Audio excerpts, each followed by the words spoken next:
nome é Ariane, sou aluna do curso de História Bacharelado, sou bolsista de Iniciação Científica do Acervo da Justiça do Trabalho, salvaguardado pelo Núcleo de Documentação Histórica professora Beatriz Loner, e hoje vou apresentar o trabalho intitulado As Experiências Laborais de 15 Trabalhadoras da Fábrica Cotada, a partir de processos da Justiça do Trabalho de Pelotas, orientado pela professora doutora Lorena Almeida Gil. Ao longo do século XIX e início do século XX, o Brasil foi marcado por um processo de ondas imigratórias, momento esse que coincidiu com o processo de transição de uma economia brasileira até então baseada na mão de obra escravizada para uma economia fundamentada na mão de obra livre. No Rio Grande do Sul, a produção do charque sofreu uma forte crise ao final do século XIX, e com isso, aos poucos, foi ocorrendo uma mudança no perfil econômico, efetivada sobretudo com a chegada dos imigrantes europeus. No município de Pelotas, as primeiras fábricas surgiram a partir da segunda metade do século XIX. Em um primeiro momento estavam ligadas ao setor pecuário, porém aos poucos foi ocorrendo uma diversificação na produção local. Dessas indústrias, a maioria ligava-se à produção de gêneros alimentícios, tais como a indústria Conservas Melo e a Cotada.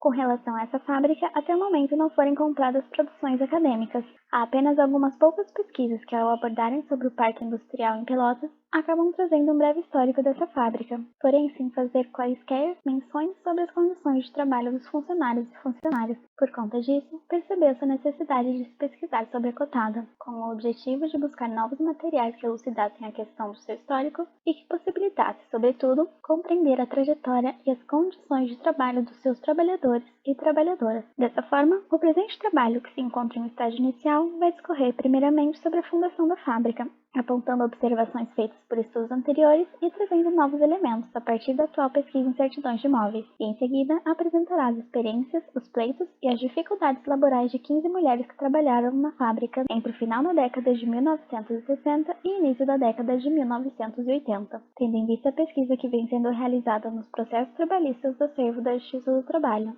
salvaguardado pelo NDH da UFPEL. A metodologia utilizada corresponde à análise documental. O complexo de edifícios pertencentes à Cotada situava-se à Rua Benjamin Constant. Primeiramente foi construído um prédio de 3 andares que pegou fogo na década de 1960. Mas que foi reconstruído. Foi feita ainda a construção de um moinho adquirido um galpão e um armazém. O complexo funcionava como fábrica de massas e bolachas. A fábrica teve sua fase mais próspera nas décadas de 1960 e 1970, sendo que em 1979 contava com 310 funcionários. Porém, na década de 1980, a Cotada começou seu declínio até seu fechamento em 1998. No ano de 2009, a Universidade Federal de Pelotas realizou a compra do prédio para a implantação do Centro de Engenharia. Até o momento foram encontrados 5 certidões referentes à Cotada que permitem observar algumas datas e nomes de diretores e avaristas da fábrica. Como ainda não foram encontradas outras certidões, não foi possível averiguar o ano exato do início das atividades. Porém, as pesquisas que vêm sendo realizadas no Acervo da Justiça do Trabalho apontam para o seu funcionamento pelo menos desde 1956, ano em que aparece o primeiro processo trabalhista contra a Cotada. Ao total foram encontrados 104 processos, dentre os quais somente 15 foram demandados por mulheres. Percebeu-se que entre as trabalhadoras, a demanda mais recorrente foi pela homologação pela opção pelo FGTS. Anteriormente a 1966, os trabalhadores possuíam apenas a estabilidade decenal. Em seguida aparecem dois pleitos pelo salário e maternidade. Em ambos os processos, as trabalhadoras entraram em acordo com a fábrica reclamada. Porém, embora o fechamento tenha tido um resultado favorável às reclamantes, uma delas era solteira, o que, além de implicar em prováveis dificuldades financeiras, a colocava provavelmente sob os olhares preconceituosos da sociedade machista patriarcal do século XX. Apareceu ainda um pleito por justiça gratuita, uma vez que a reclamante tinha promovido uma reclamatória contra a fábrica, mas era pobre e não tinha condições de arcar com os custos processuais,